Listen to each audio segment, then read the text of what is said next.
como é um culto de jovens, e eu já fui um pouco mais jovem, e eu sei que as promessas de Deus na nossa vida, elas geram muitos conflitos na nossa vida.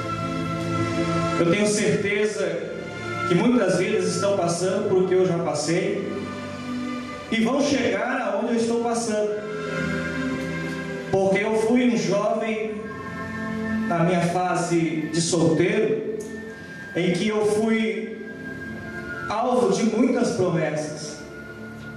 Não sei até quando e quais se cumprirão e quais eram de Deus.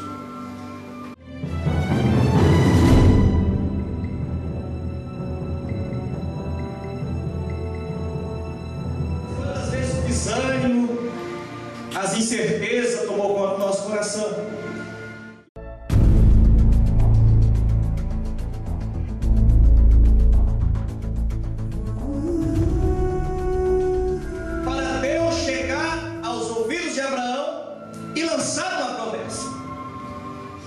Lançando a promessa, Abraão, nasce também o conflito na vida do homem.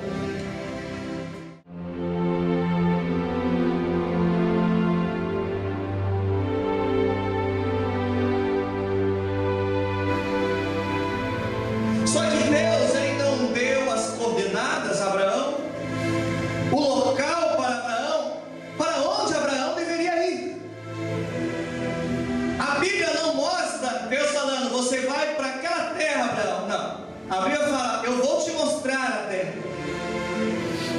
Abraão não tinha nem noção do que ele ia enfrentar quando ele recebe a promessa de Deus de largar a sua parentela, a sua família, e ir uma jornada de uma promessa.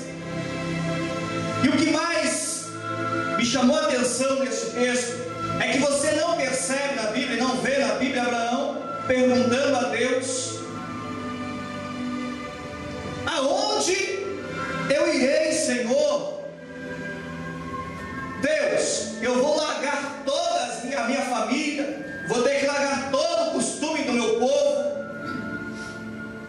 e vou ter que me aventurar por uma promessa que eu nem sei o destino dela. Eu só sei a grandeza expressada através da sua palavra, que disse que eu serei uma bênção. E quando nós vemos Abraão ele não fala, ele não pergunta, ele não questiona acerca da promessa de Deus.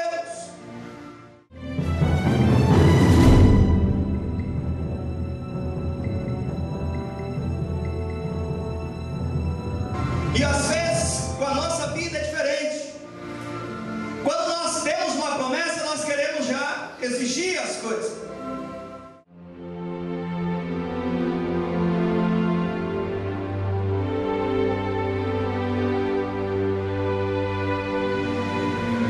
Você não vê Abraão dizendo isso a Deus.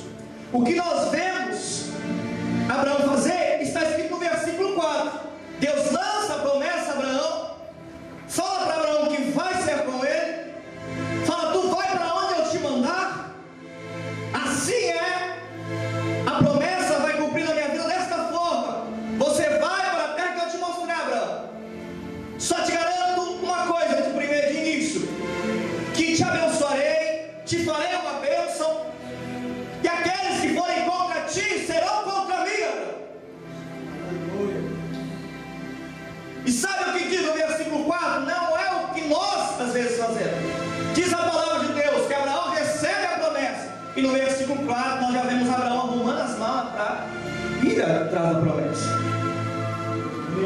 Assim partiu Abraão como o Senhor lhe tinha dito.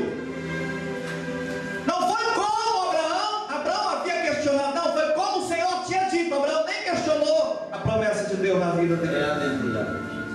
E quantas vezes nós questionamos, perguntamos a Deus e queremos todo o mapa da nossa promessa, para depois nós começarmos a ver se nós vamos andar, se nós vamos partir, se nós vamos deixar, se nós vamos negar aquilo que está atrás, se nós vamos renunciar. E a promessa de Deus, ela se torna mais difícil.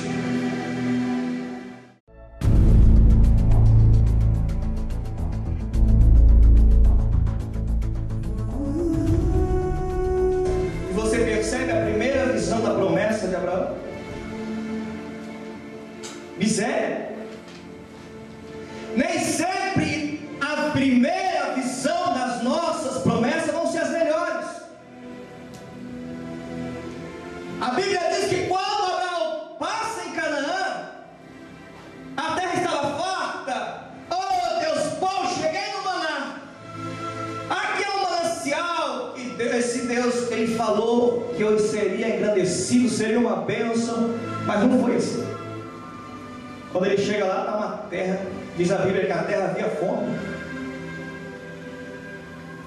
É nesse momento que às vezes nós balançamos, porque às vezes a promessa que quando nós temos a primeira visão da promessa de Deus, sabe o que nós vemos? Dificuldade.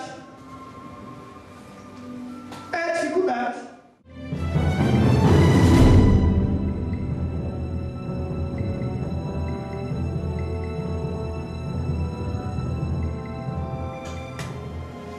São decepções à primeira vista da promessa. Se eu houvesse desistido naquele momento, frustrado porque Deus falou que eu ia ser um pregador e na primeira oportunidade eu não fui bem. E tem gente que a primeira oportunidade quer fazer o povo saltar, balançar, vibrar, dar glória a Deus, e às vezes não acontece. Não acontece. É a fome, é a seca da promessa que às vezes chega na nossa vida. É a primeira visão nem sempre é a melhor.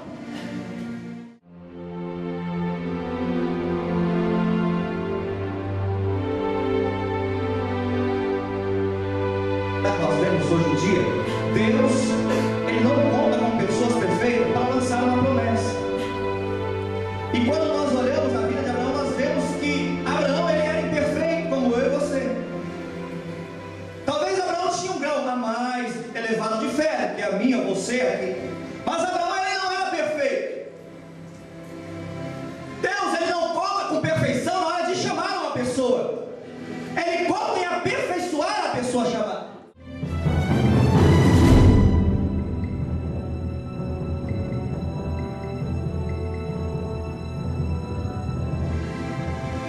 Só que Deus, Ele vela por aquele que tem promessa.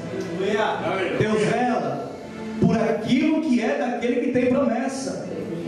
Deus não vela somente pelo prometido, Deus vela também por parceiro do prometido. Deus vela o bem do prometido. Deus não deixa o diabo tocar naquilo que é seu. Se tocar, Deus vai lá e fala com ele: devolve porque é do meu servo. Aleluia!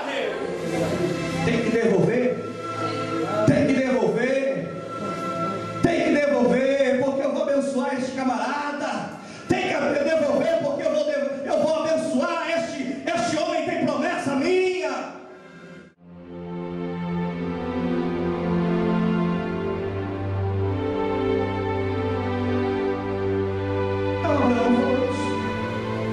Tem gente que eles ficam de olho somente nas melhores oportunidades.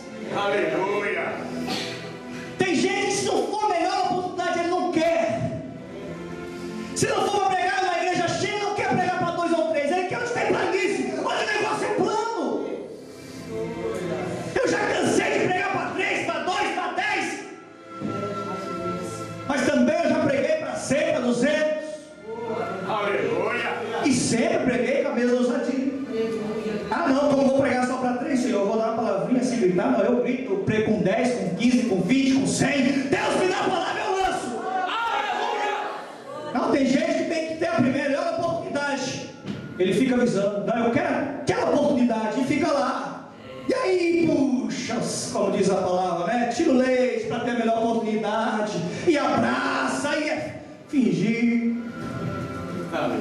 Ele só vê, pensam nas melhores oportunidades.